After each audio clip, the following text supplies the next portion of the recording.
Good morning, everyone, and welcome to FIIA Climate Briefing. My name is Karoliina Pietarila, and I work at FIIA as a postdoctoral fellow at the Center on Climate Politics and Security. And I have the pleasure to chair this webinar on climate leadership in the aftermath of this year's UN Climate Summit. So this was the 30th Conference of the Parties in this landmark year, which also marks the 10th anniversary of Paris Agreement. The official anniversary is in 2 weeks. And I have the honor to discuss this topic with our distinguished guest, Ruth Townend. I will introduce Ruth in a mere moment. But before that, I thought I would say a few words about the technicalities. There will be time for questions and comments in the end. Please use the chat function to send your questions, and I will try to follow the chats during the webinar. I would also like to remind you that the event is recorded and published later on at FIIA's YouTube channel. But we could then begin our webinar. So the COP30 conference ended late on Saturday. I think we can describe the pre-COP expectations fairly low this year due to instability of the global political landscape and opposition from the US. Multilateral negotiations and reaching consensus among nearly 200 parties can be very difficult. Expectations were also influenced by the new situation we find ourselves in. For a long time, the parties were first negotiating the Paris Agreement, then the Paris Rulebook, and now we have moved into the new era of implementation. The meeting also marked the end of the 3-year Troika partnership between 3 COP presidencies, United Arab Emirates, Azerbaijan, and Brazil. And today we will discuss climate leadership, particularly from the perspective of these presidencies. So I'm pleased to introduce Ruth Townend, a doctoral researcher from the Center for Climate Change and Social Transformations. Ruth has over a decade and a half of experience in climate policy, diplomacy, and risk. And she has focused particularly on the role of the public in climate action. Ruth has previously worked as a senior research fellow at Chatham House, where she focused on climate diplomacy, including high-level convening on the future of climate multilateralism. Some of you might know Ruth from the excellent Climate Briefing podcast, where she has been interviewing high-level guests, such as COP30 CEO Anna Toney and former US climate envoy Todd Stern. Ruth has also researched Azerbaijan's presidency more closely and the climate leadership challenge that they faced. Currently, her work focuses on politically feasible pathways to public climate empowerment. Welcome, Ruth, and we're delighted to have you as a guest today. Thanks, Karoliina. Great to be here. Before we begin, I just want to add that me and Ruth, we have both followed the negotiations closely for many years and participated in the meetings.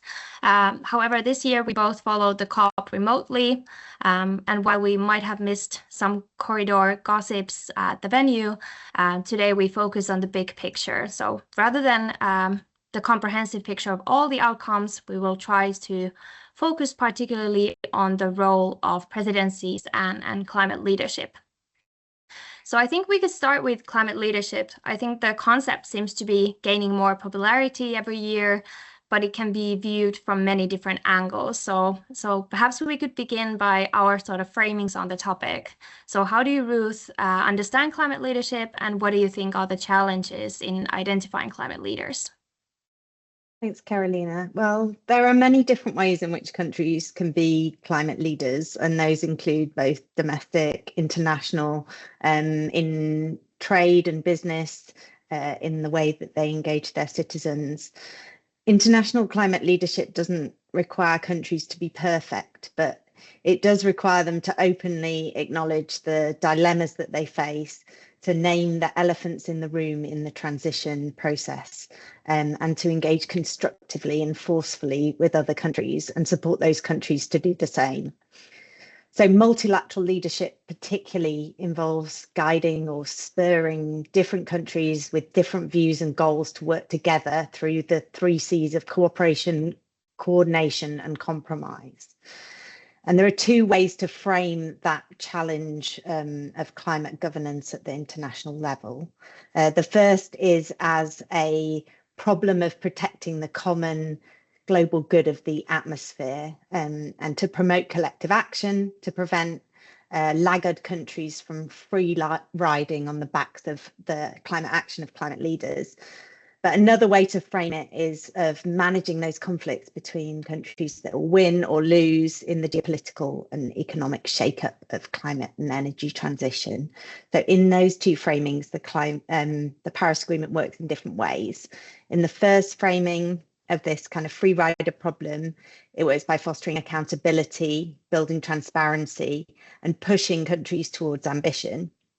And in the second, it needs to bolster those ambitious groups, the pro-climate interest groups, while neutralising veto players. And those who are experienced with the COP process can probably already imagine the catch with that second framing, in that the COP process itself is kind of set up in a way that really enables veto players at the most basic level, in that one country, we play to the lowest common denominator within the COP. So in terms of taking that leadership and ownership of the negotiations, it does matter who presides over the COPs, even though the role of the presidency has some limits as to what it can achieve. And any COP president in this era is being sort of handed a very fractious multilateral baby that they have to kind of manage through that process. So the COP presidents have to balance the interests of those different parties and broker that consensus, which is obviously a hugely difficult task. And it's a task that requires mastery of these complex multilateral processes, real, genuine commitment to ambitious outcomes at the COP, skilled diplomacy and force of will. And Brazil, I think, in my view anyway, have really tried to take that climate leadership bull by the horns. They've shown a real commitment to seeing the bigger picture of the climate negotiations. They've consulted really extensively and considered the best ways that they might manage this really kind of fraught multilateral process in a time of fraught multilateralism. They've communicated a lot with parties. There's been these sort of 11 letters to parties through the course of the presidency, talking about the different ways that they've sought to see climate leadership and go about achieving it. They've also focused on streamlining, bolstering and raising the profile of the action agenda. In other words, what can be achieved alongside but outside the formal negotiations. And during the COP itself, they've showed, we'll go into this in more detail, but they've showed really skillful diplomacy. So I don't know if people received Ed King and Lindsay Smith's GSCC updates on the COP process, but Ed King described it as a high press strategy. And I'm glad that my sports journalist husband isn't here, because he'd be rolling his eyes at me, who apparently has an aggressive disinterest in sport, trying to use a football metaphor. But he compared it to this Liverpool Football Club's campaign in 24-25, where they took this really attacking, proactive strategy to keep other teams or veto players contained and under control, and also keeping the end game under wraps. So they really have had a kind of game plan for climate leadership and tried to play it out. And we'll talk more about whether that was a successful leadership strategy. And indeed, it may take time for their success or failure to play out. But certainly a lot of people on LinkedIn have views, which I'm sure you're all aware of and being flooded with. But in the eyes of some, that strategy from the COP presidency has detracted from one of the golden threads of the COP, which is the opportunity for countries to negotiate directly with others, and the obligation of the presidency to create a constructive space for things to happen. It sounds like the negotiations have been too tightly controlled for some. And in our kind of framings of climate governance, I think Brazil obviously have been trying to kind of foster that accountability and openness and push parties towards ambition by doing that and using that kind of pressured strategy to contain the veto players. But I think, I think let's go into it in a bit more detail about how well we think that's worked. Yeah, thanks. I think there was many really interesting points, and you touched upon the sort of a leader that they can try to influence not only the other ambitious players but also the laggards. And I think this is a sort of a feature that if we think about the Paris 10-year era, this is sort of the reason why climate leadership is becoming more important, because countries are able to decide on their ambition level themselves. So of course, then also the need for leadership sort of increases. I would perhaps just to sort of frame this from the perspective that I have looked at climate leadership more, particularly from a state's perspective, or on the national sort of parties level at the COPs. And I think there were two key factors that were really well illustrated at COP30. Firstly, what Ruth already mentioned, that climate leadership can take these different forms in different contexts, and therefore actors can demonstrate leadership in one context while at the same time apply even obstructionist strategies in another context. From the perspective of the COP, one can show diplomatic leadership in the negotiations. What also Ruth mentioned about these letters, how Brazil used these letters before the COP, so sort of providing these shared solutions, or presidency, of course, has also this role of setting the agenda for their sort of year of presidency. One can also show example by concrete implementation of one's climate targets, something perhaps that China has been, their actions have been giving credit for this effort. Then one can also show this sort of structural leadership, meaning these material incentives or sanctions to influence others' behavior. And I think these differences were clearly visible at COP30. For instance, what I mentioned about China, how China might be willing to show this leadership sort of in the energy transition outside the negotiations. But then if we look at the diplomatic negotiations, it tends to be more interested in being a constructive partner, or interested in this shared leadership. And perhaps just a second point that I want to add at this point, aspect of climate leadership, is that for climate leadership to be sort of credible, other actors often need to sort of recognize it as leadership. And I think at the moment it's clear that there seems to be more demand for leadership than supply, meaning that there are like really high level expectations for actors to fill the gap, for instance, that the US left this year, but there may not be necessarily actors willing to take on this stronger role. And therefore, I think that the line between leadership expectations and then actually showing leadership, this line easily becomes blurred. And I think this was also visible at COP30. But before going more into Brazil's presidency, I think we could perhaps touch upon a bit the COP30 outcomes.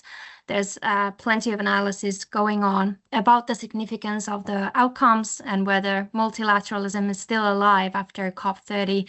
And I have to say that this year the evaluations, I think, have been quite divided.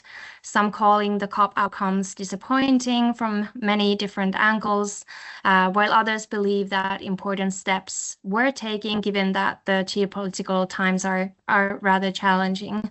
And I feel that even before this COP, we saw rather conflicting views on what the focus should be this year. The COP was called Implementation COP, Adaptation COP, COP of Truth, BRICS COP, etc. So I would be curious to hear your thoughts, Ruth. How do you see it? What kind of COP was it in the end? Yeah, I love this kind of proliferation of different kinds of COP. The COP of Truth, I think, was really interesting. Brazil took a few steps around that in terms of requiring parties to disclose their affiliation to try to more clearly identify fossil fuel lobbyists among the delegates. Although people have pointed out that there are ways around that with people attending as part of country delegations. There was also a big focus on mis or disinformation, particularly in the Action for Climate Empowerment strand of the negotiations, where the presidency ran an Action for Climate Empowerment event that focused on this, how we ensure the public have clear information about climate change and how we control mis and disinformation. There was also some kind of openness from Brazil about their own fossil fuel dilemmas. So you had President Lula heavily criticised for approving environmental legislation, the sort of Devastation Act, shortly before the COP, as well as drilling for fossil fuels at the mouth of the Amazon. But if you look at the narrative from Lula during the COP and his involvement, and you compare it to the interventions of President Ilham Aliyev at COP29, so Azerbaijan's president, who at the opening plenary called oil and gas a gift from God. I think Lula was much more kind of honest about those developing country dilemmas, and he contributed strength to that push for a roadmap for economic development without fossil fuels. So that is a really big elephant to name. And I think that the fact that even though that didn't end up in the final agreement, the fact that that was talked about is a really big step in terms of countries coming to the negotiations in a spirit of openness and truth. But then on the flip side, as at the UEA and in Baku, there was this kind of rapid gavelling of the final decision, which left parties feeling unheard and unseen. And also, as I said before, this kind of pressing strategy from the presidency, which raised frustrations about lack of freedom and transparency in the negotiation. In terms of the implementation COP, Brazil wanted to send a really clear signal that the Paris Agreement is not up for renegotiation at COP every year. And this was really helpful and important given the current tides of geopolitics, particularly those originating in the US. And the kind of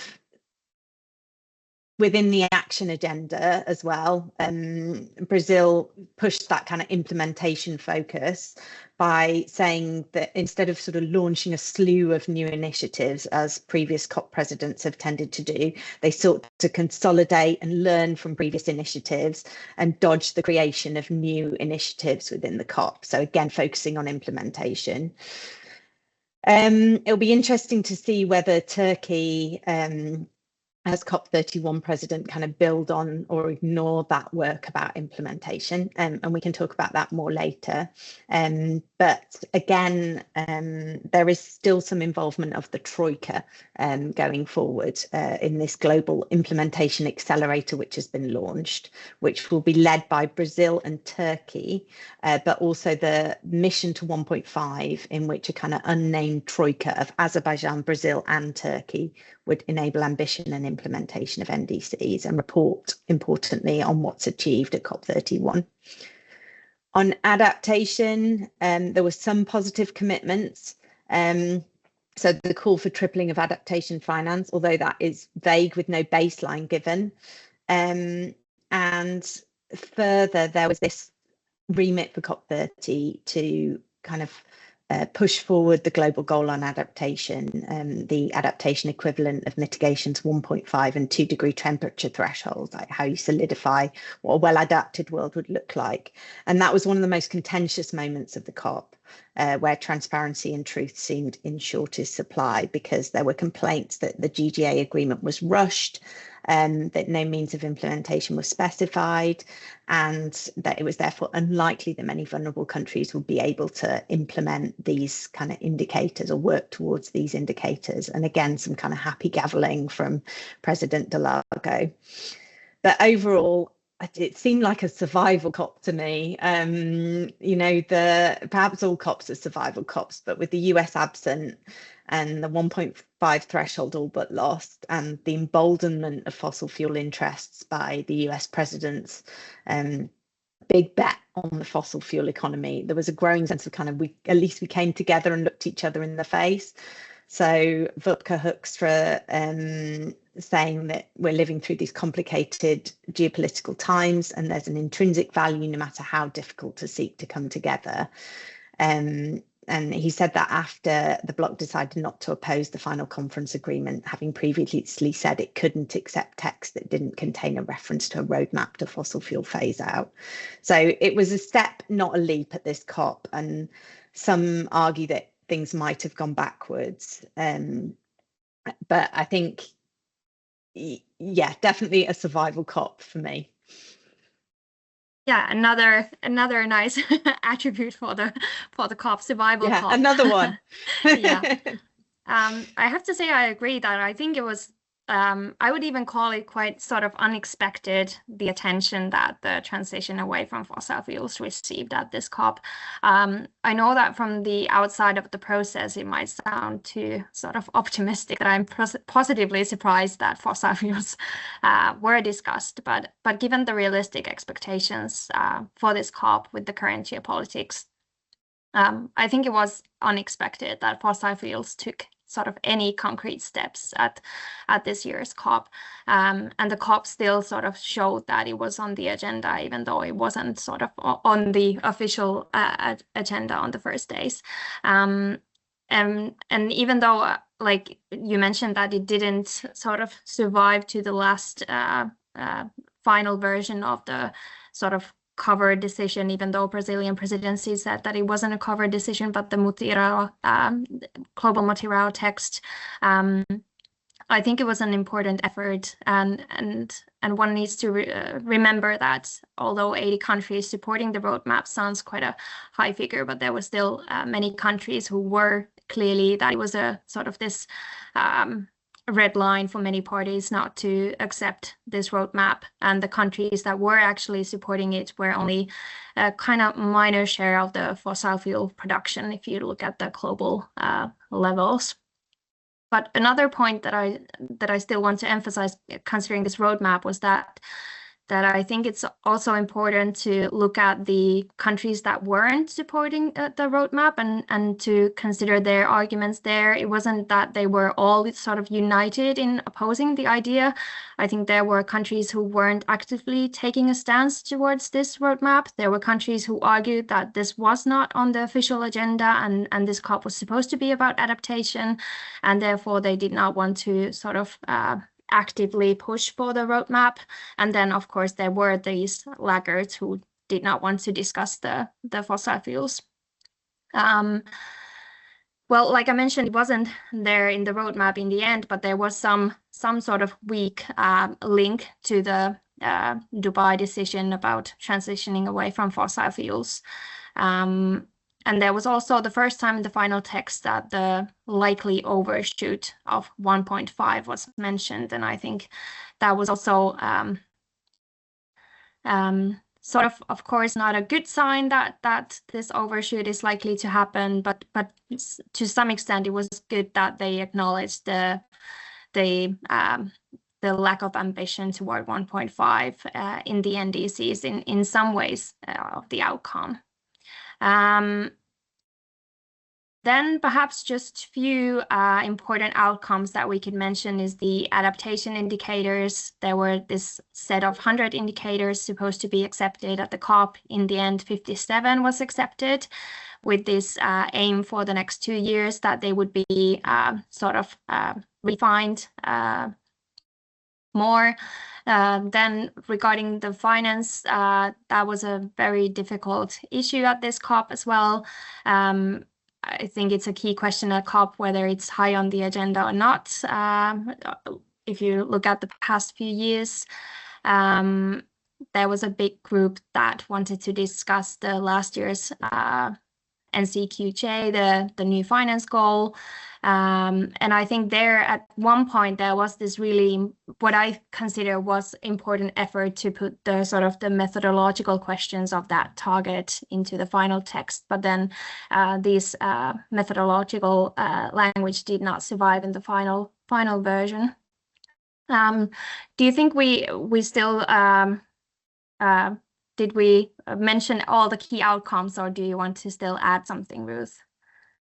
Yeah, I think we've covered most of the key ones. I think we talked before about like what would we think are the kind of most important outcomes of the COP, and in a way, I think that the fossil fuel roadmap and the agreement to meet in April is, for me, one of the most important outcomes of this COP, because I think within the process there's so much that can be done, but also this presence of veto players and the desire of some countries to move further and faster, which gets thwarted every year by this lowest common denominator setup of the COP, which some have talked about challenging, but the feasibility of actually, doing that, introducing voting instead of consensus, like, it seems to me completely infeasible. But I think the fact that countries have agreed to come together in, I don't even want to call it mini-lateralism because it's 80 countries, that's not that many. I think that's really important, recognising what the COP can do and what needs to happen outside of it, in a constructive way that doesn't undermine the COP, but also, like, that agreement was brokered. I mean, a lot of work went into it beforehand, I'm sure, but that agreement to kind of meet outside the COP was sort of finalised at the COP. And I think that that's a really important step. Yeah, I definitely agree. I think we could then move on to discuss more the Brazil's presidency we already talked about in the beginning, but given Brazil's long diplomatic experience in organizing these major environmental summits, I believe that the expectations for this year's presidency were quite high and remain so. So Brazil has officially stated that they will continue forming these roadmaps towards the transitioning away from fossil fuels, but also deforestation. In your opinion, Ruth, you already mentioned some parts. How did Brazil navigate as a chair? But if you have some more insights, this I'm happy to hear.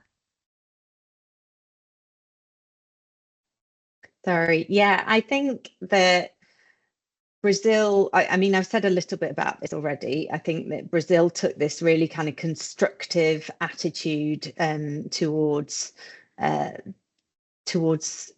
presiding over the COP, and they had quite a long lead in to do it. They knew that they were going to be the president of the COP since COP27, and I think that it really shouldn't be kind of underestimated what they've achieved in taking that kind of unpacking approach to the COP itself. So it feels a bit like, when you're tidying a cupboard and you take everything out and put it on the floor in piles, and you're like, right, I'm going to organize all this. And then I feel like Brazil did that. They kind of unpacked the different elements of the COP, looked at what was working well and what wasn't working well, and thought about how they could get the most from the conference. Whereas I think other presidencies, it's felt like in some ways a kind of, I don't want to blame countries for this or sound like I'm judging them, because when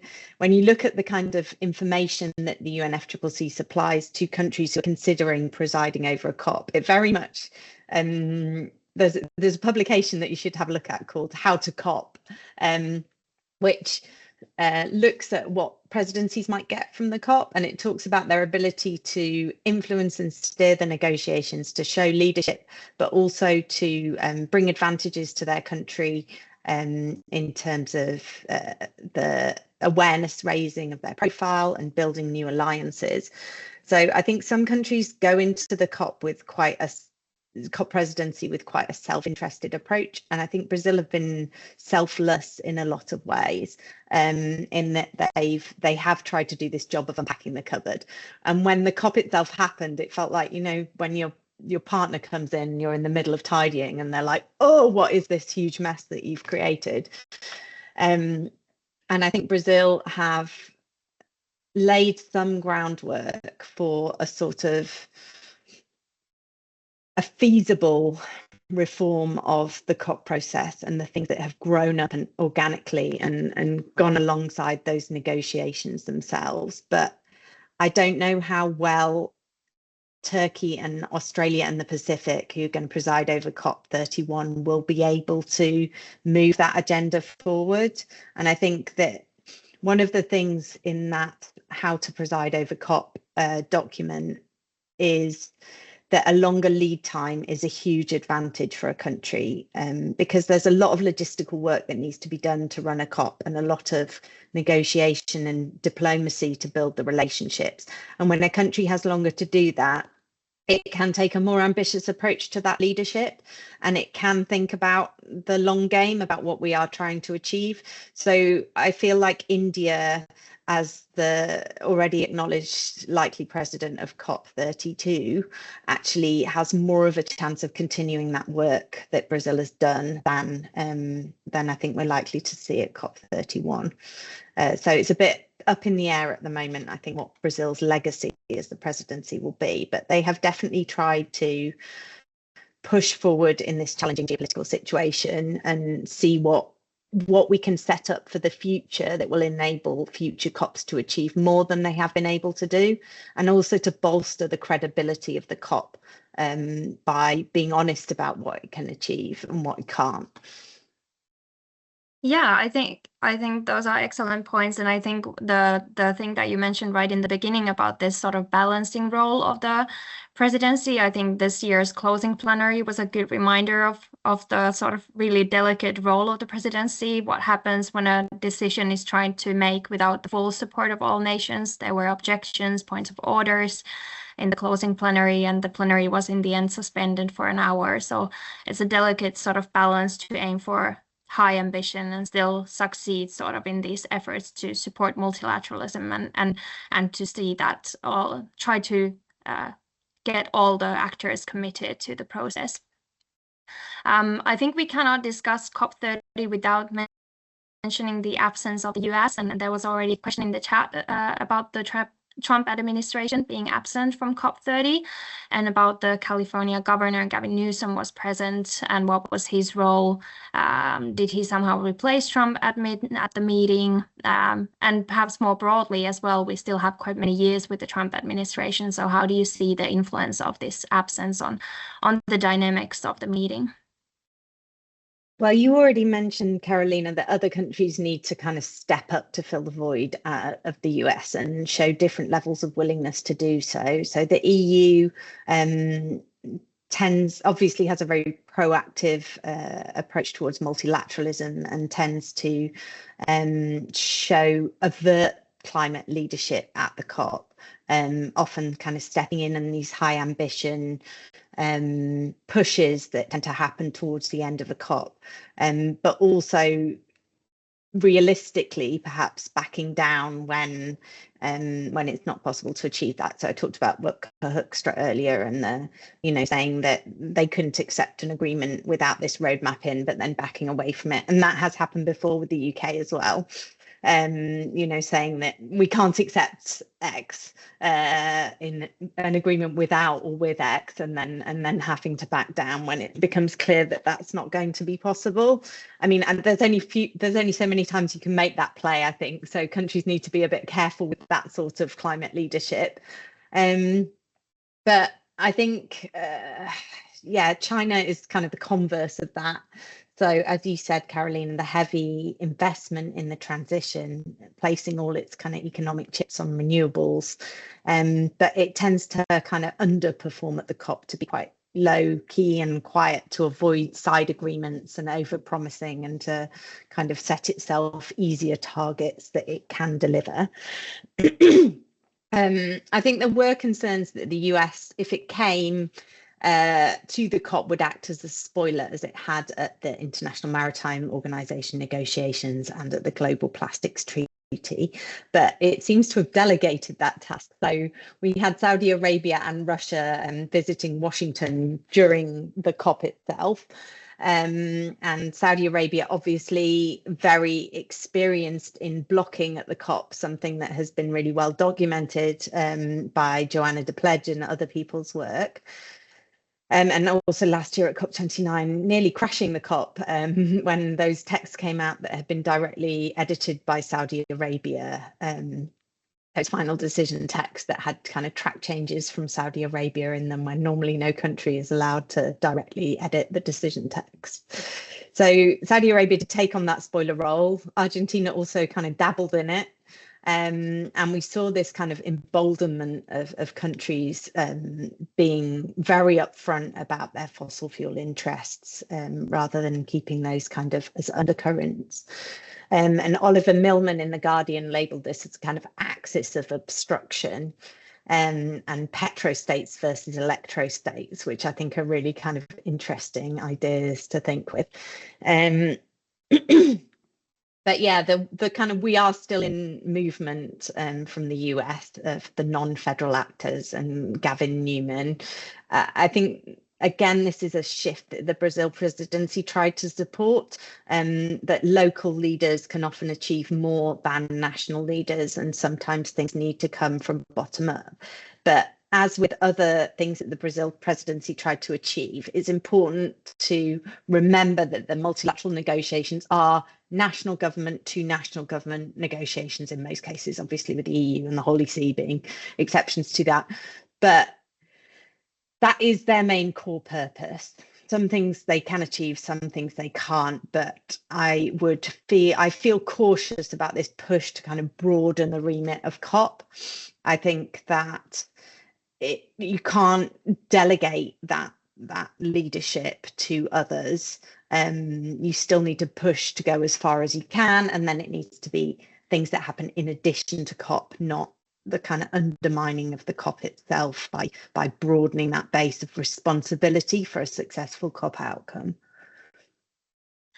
Yeah, I think there would be many issues that I could discuss further, but perhaps continuing on this sort of national level negotiations, but also considering the question that did Gavin Newsom somehow replace Trump admin, especially from the perspective that we have often seen this China-US high-level climate cooperation at the COPs, and for instance at this level, I don't see that Gavin Newsom was able to sort of in any way replace this diplomacy between these two countries. And there were expectations that EU could take this role to manage to sort of build these bridges towards China. And I think in the end, we saw more sort of bilateral cooperation between UK and China. For instance, they organized a methane summit with China that has been previously organized together with the US. We also saw China and Brazil increasing their bilateral climate cooperation during the meeting. And what we saw was also this sort of, I wouldn't say that it's due to the US absence. I think it's more about the sort of transforming world politics, but we also saw this really like strong presence of the BRICS countries. And if you look at the COP sort of presidency history and the expansion of BRICS, there's quite a clear trend here that in 22 it was in Egypt. Egypt is now a BRICS member. 23 in UAE, now a member as well. 24 in Azerbaijan, who has applied membership last year. 25 Brazil, a member. 26 Turkey applied membership last year, but got rejected. And then quite importantly as well, I think the 27 COP going to Ethiopia, it has been discussed as a first COP organized by least developed country and being located in Africa, but Ethiopia is also a BRICS member, which is, I think, an important sort of element here. And then 28, as Ruth already mentioned, India applying for it. So there is this clear strengthening of agenda setting power by the BRICS already from the perspective that they are the sort of presidencies for quite several years here now, like in the past, but also years to come. But time-wise, I think we could then move on. I think I know that you have researched this sort of empowerment movement. So Brazil had this aim to also bring people to the center of the COP. So I just want to perhaps hear brief thoughts on this. How do you see this aim now after the COP? Yeah, thanks, Carolina. I think Brazil's, as I said before, Brazil sought to kind of broaden the inclusivity of the COP at the same time as spreading the load for global climate action. And the weight of expectation placed on the COP itself. And it had this call for Mutarão ahead of the COP, which was at that point placed within the action agenda, and they were asking, grassroots organisations to submit their examples of multilateral fight back, and collating these and talking about them under action for climate empowerment. And they also have made some steps with the People's Circle, so the kind of indigenous circle of, so they had sort of 4 presidency circles. There was the Circle of Finance Ministers, the Circle of previous COP presidents, the People's Circle. And I think they have tried to create this space for people within the COP, and some steps since then. The Action for Climate Empowerment presidency event, a citizens track to the COP was announced. So this was described as the equivalent to the action agenda, which was created at COP21 as an engagement point for business and civil society. And this Belém citizens track would be a permanent pathway that embeds citizens further into climate governance year after year. So a sort of global climate assembly and an opportunity for people to feed directly into the COP. So I think that is a definite step towards getting people's voices to the COP, because at the moment they seem to be usually filtered through civil society organisations and observer organisations, whereas this would be, I think, an attempt to bring citizens' voices more directly in. But I thought it was perhaps symbolic that this was kind of called an Indigenous COP and had this People's Circle, but there was a group of 150 Indigenous protesters who broke into the venue protesting their lack of access to the negotiations, according to Reuters. And I think that there's a really fine balance to be struck between empowering people and burdening people with climate transition. So the multilateral framing, and I talked about this in a blog with the leader of CAST, Lorraine Whitmarsh, that call for multilateral fight back from general people doesn't acknowledge that people are often constrained by their national government context, by the political context in which they live. It burdens them with climate action, but it doesn't empower them, as countries have committed to do, both under the UNFCCC and under the Paris Agreement. So I think it's a mixed bag on the People's COP. It's important that people's voices are allowed in there, but we need to, again, focus on the primary, the meaning of the COP, which is these national level negotiations and what they can empower and enable people to do. And unless we do that, we're just shifting the burden to individuals who are in a lot of ways constrained. Yeah, I think this is a really important discussion, especially given that the COP seems to evolve these mega COPs, mega events every year. This was, again, I think it was the second largest COP ever after Dubai's COP this year. I think we could perhaps then broaden the presidency perspective a bit. And I know you have done a lot of work on the Troika collaboration, so perhaps you could briefly explain the background. How did the Troika emerge and what was its purpose?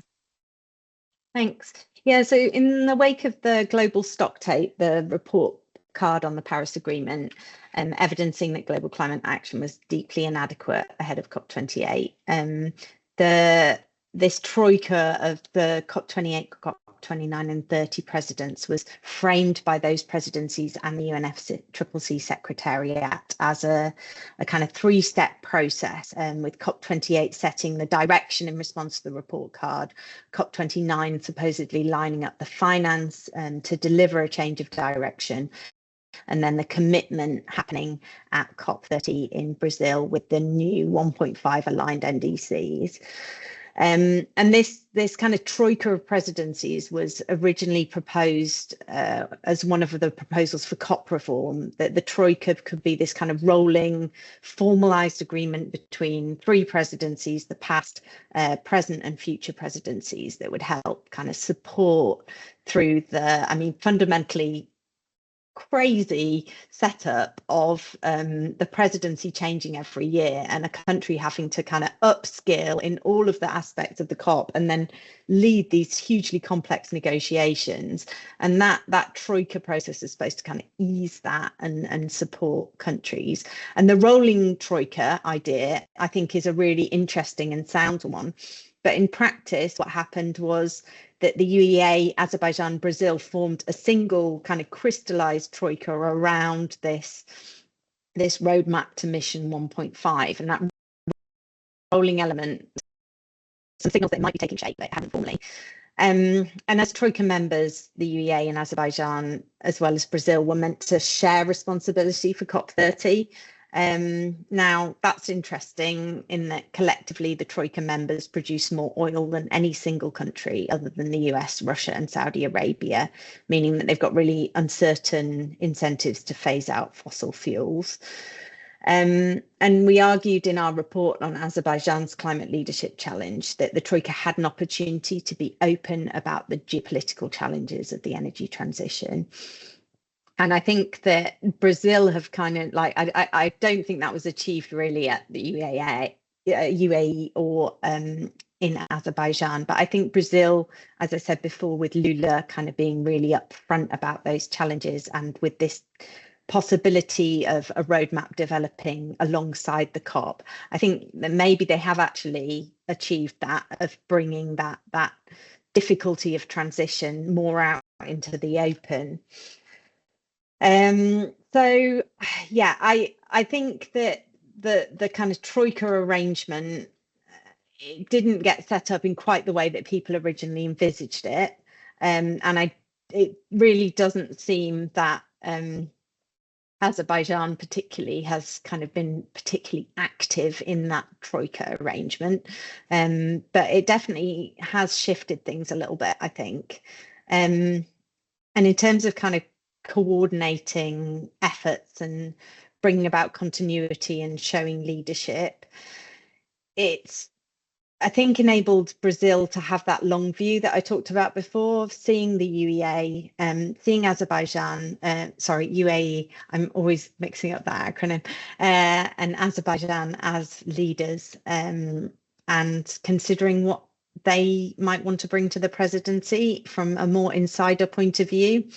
And it's clear that Azerbaijan kind of has enjoyed that spotlight and wants to kind of keep hold of that troika as long as possible. And that's probably bolstered by the fact that Turkey is going to be part of the presidency in at COP31, because Azerbaijan and Turkey are really, really close allies.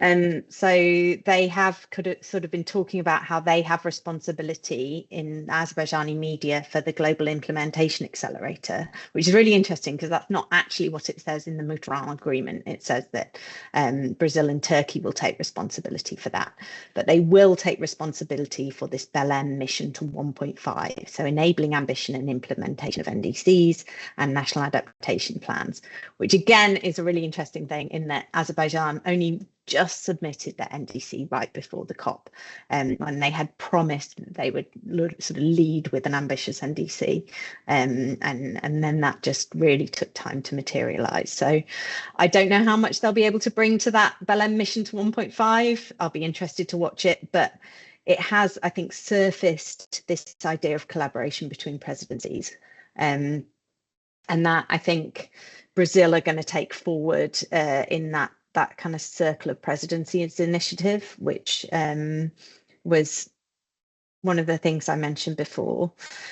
I think, yeah, it will enable countries to learn from each other more, having this circle of presidencies, this experience, and alongside these troikas. But I haven't really seen what's come out of it yet. Maybe over the next year, there will be more produced from that, and maybe it will create opportunities to discuss expectations of the presidency, which I think are really important for trust in the COP and the credibility of the COP, but also perhaps some level of reform to how the presidencies are supported or how the presidencies are chosen. Yeah, thanks. I think that was a really important point about the openness about the fossil fuel phase out, and that instead of this sort of finger pointing, because we know that parties are far apart from each other in their red lines with this fossil fuel phase out. So having this presidency role of not only finger pointing, but also trying to discuss those barriers that are preventing or slowing down the phase out phase. Next year, we will once again see this sort of unusual presidency arrangement, with the presidency being shared, Ruth already mentioned, between Australia, Turkey, but also with the Pacific. The pre-COP will be organized in the Pacific region. It has been mentioned that Turkey will act as a host and COP31 president, while Australia will be president of negotiations. There was already a question in the chat. Could you explain the tussle for COP31 presidency between Australia and Turkey? What split solution means for the future? Why did they not decide to split the COP31, 32 between them? So maybe we could move on from this Troika experience, if there are any learned lessons for this next year's presidency, or how do you see if there's any added value in this shared presidency, and what kind of challenges do you see in this arrangement? Yeah, I think it looks messy. I mean, COPs have shared hosts, so hosting and presidency has been split before, but it's been really clear like who presides and who hosts. And often it's been Bonn that has hosted, because the country, for example, Fiji, has not had capacity to host itself. I really am not quite clear on how it's going to pan out, because, as I said before, it's not just Australia, it's Australia and the Pacific Islands. So you have a lot of kind of cooks, and it's not clear, what their roles in the kitchen of COP are. You also have a really kind of, they're a really diverse group of stakeholders. So Turkey and the Pacific Islands, I don't think, could be much further apart in terms of, their wants and needs from the COP. So I think one of the most important things for COP31 is to be cautious about the kind of the pressure on every COP to kind of reaffirm commitments. And that's something that I think you hear from civil society a lot, which is very well-meaning, wanting to have reaffirmed commitment to the phase out of fossil fuels. But I think that's really a kind of worrying thing, because it creates an implication that if that reaffirmation doesn't happen, those commitments are somehow detracted from.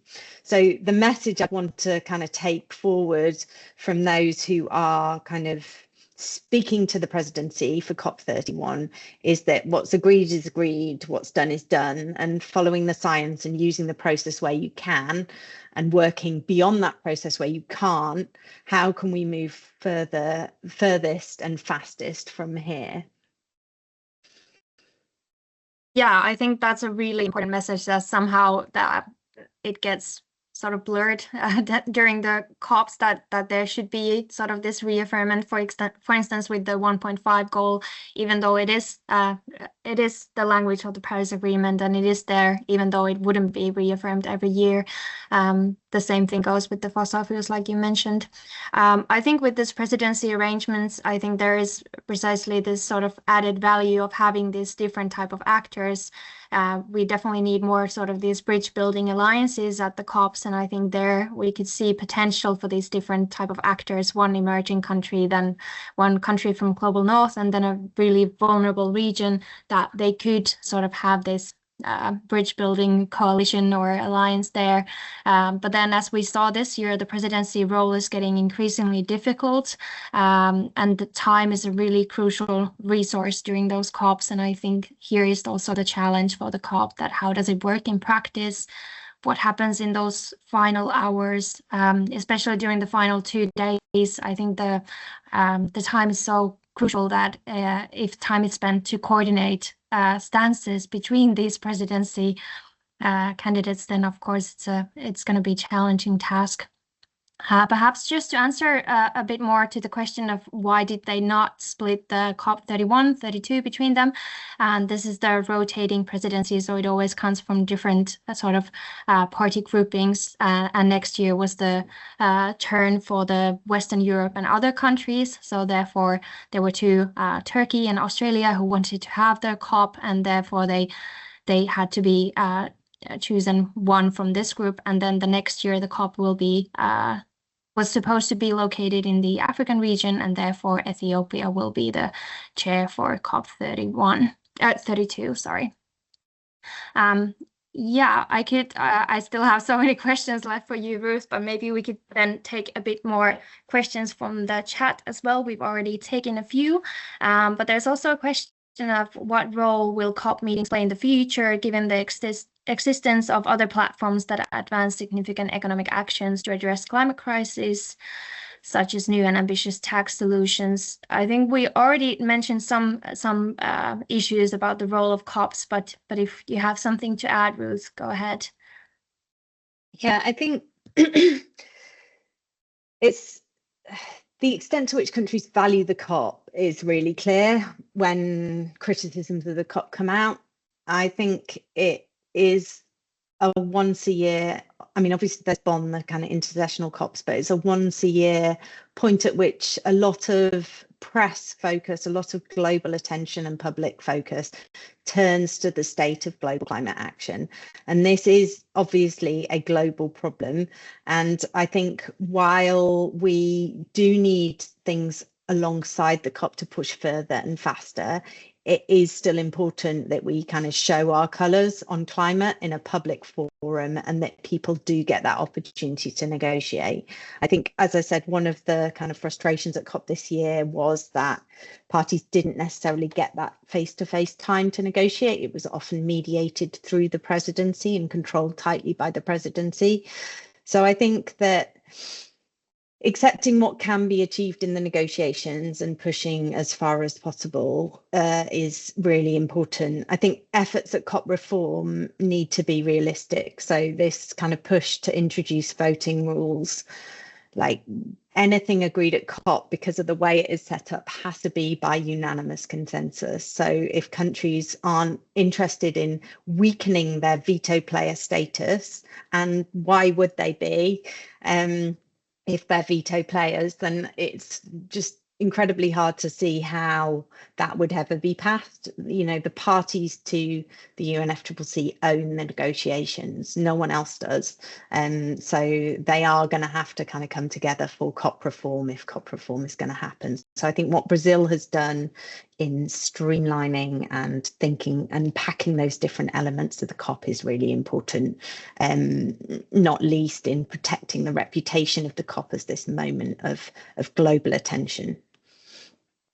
Yeah, I think what we saw this year at the COP was it's clear how the parties disagree on the level that they want their implementation to be guided by the international level. So for instance, this transitioning away from fossil fuels, or even the implementation of the NDCs, or even adaptation. There's different there are countries who think that these are nationally determined matters and should not be negotiated on the international level. And I think this will be the key challenge during this implementation era.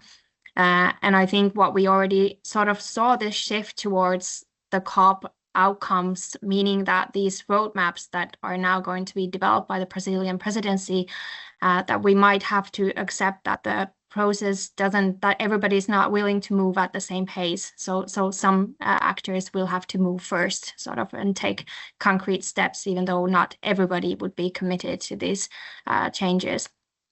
I think we're nearly out of time, but maybe I think there's a question about the Colombian leadership regarding the fossil fuel phase out. And I think Colombia had an interesting role here. So maybe if you have a sentence to say something about the Colombia, I would be happy to hear that.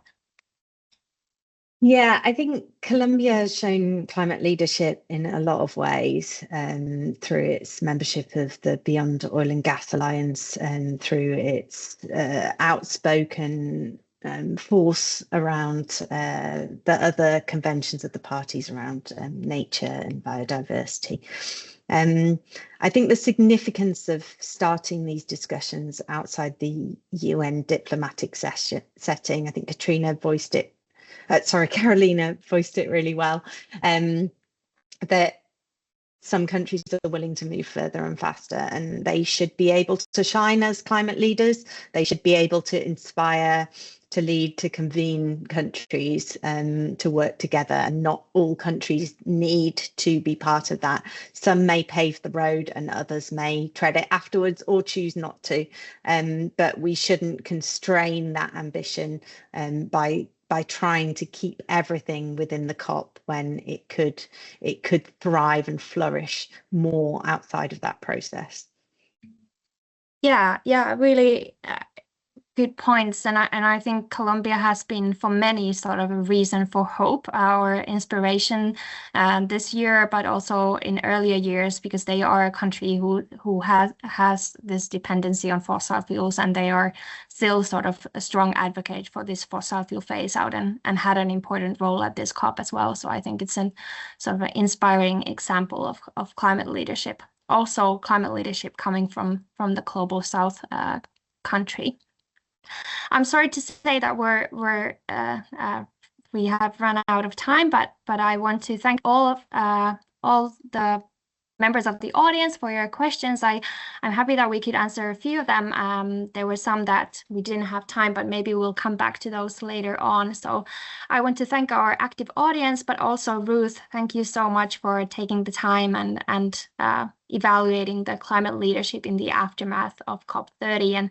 And it will be interesting next year to see how the idea of climate leadership will be shaped by the shared presidency of Australia, Turkey, and Pacific. But yeah, thank you for everyone for listening. Thanks, Carolina. It was great to discuss it with you.